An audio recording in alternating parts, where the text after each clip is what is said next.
Bonjour et bienvenue dans Une minute, un livre. Je vous parle aujourd'hui de cet essai contre les figures d'autorité, comment notre cerveau se laisse séduire par les auteurs, les génies, les héros, de Sama Karaki, neuroscientifique, aux éditions Rue de l'Échiquier 2026. Alors pourquoi réagissons-nous différemment à une œuvre signée et à une œuvre anonyme?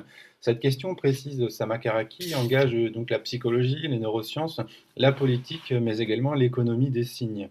Alors, dans cet ouvrage, on parle de biais cognitifs, de raccourcis de pensée, de raccourcis de confiance et de sens, de dissonance cognitive ou encore d'avarice cognitive.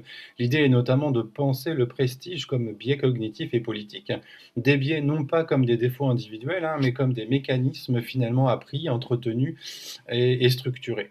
Alors pédagogique, le document nous interroge au fil de la pensée sur notre rapport même aux figures d'autorité. À qui fait-on confiance? À qui donne-t-on la parole et pourquoi? Qu'appelle-t-on un signal de confiance? Quel est le rôle des flux médiatiques dans ce contexte? Alors je cite, notre cerveau, saturé d'infos, continue de chercher ses repères, des noms qui rassurent, des figures qui incarnent, et tout cela, bien évidemment, on l'apprend, on l'entretient. Alors pourquoi l'attribution d'un statut élevé comme un Oscar, par exemple, influence-t-elle notre évaluation perçue de la qualité d'un film, par exemple? Alors Sama Karaki évoque notamment l'architecture symbolique du prestige, et dans ce cadre, eh bien, on va évoquer les biais de notoriété, d'autorité, ou encore les effets de halo, et l'ensemble des mécanismes finalement psychostimulants. Sans oublier les biais d'intentionnalité, et j'en passe. Alors justement, comment passe-t-on eh bien, d'un anonymat au prestige, et quel est le rôle finalement du cerveau dans cette trajectoire? Sama Karaki écrit que croire en un auteur, c'est aussi croire en une certaine idée de l'auteur, une idée historiquement située ou recentrée masculine, élitiste, forgée par des siècles d'institutions qui ont fait du prestige une mesure de vérité. Alors justement, Sama Karaki ajoute un autre point important, l'auteur n'est donc pas un fait, mais un privilège, un statut accordé ou refusé, et difficile de ne pas penser alors au biais relatif au modèle de l'auteur blanc et masculin rationnel qui s'inscrit non seulement dans les institutions littéraires, mais dans un héritage scientifique et cognitif qui a relié la capacité d'intention et de création à un profil racial et sexué précis. Deux points, l'homme blanc, lettré, individuel. Alors ainsi, on comprend bien que dans le champ littéraire et artistique, eh bien, les auteurs racisés et minoritaires sont finalement souvent lus à travers leurs différences, comme si leur travail ne pouvait être évalué que dans sa relation à une origine, une communauté ou une identité. Alors on appartient ainsi à une catégorie minorée, et notre œuvre est ainsi perçue comme une extension de notre identité. Dans ce cadre, on revient de nouveau au rôle des médias, jurys et critiques qui contribuent à entretenir cette dynamique d'assignation cognitive, la logique algorithmique, la viralité comme renforcement du prestige, ou encore l'effet finalement boule de neige de la reconnaissance.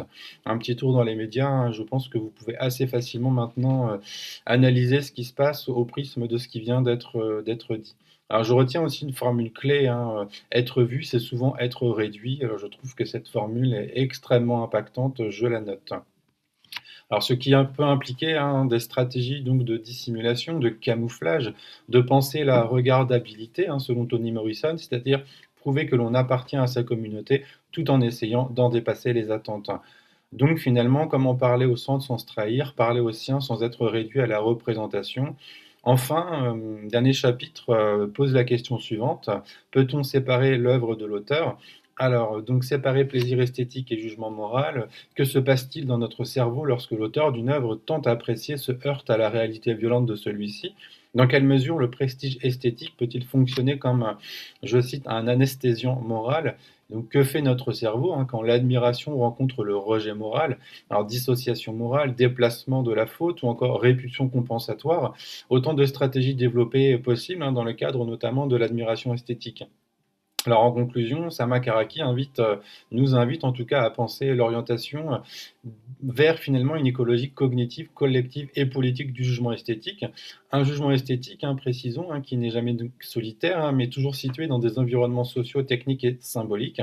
Alors en tout cas, c'est un ouvrage qui, je l'espère, permettra de fissurer les anesthésies morales pour une vision en tout cas plus égalitaire et plus honnête. Un livre pour comprendre que finalement, ce que nous admirons n'est jamais pleinement, complètement neutre, et finalement l'idée de reprendre le contrôle, de passer en manuel, pour citer Dominique Cardon, sur nos jugements, est finalement une nécessité profondément politique. Voilà. Je vous invite vraiment à découvrir cet ouvrage pour avoir une meilleure lecture, en tout cas, finalement, des figures d'autorité.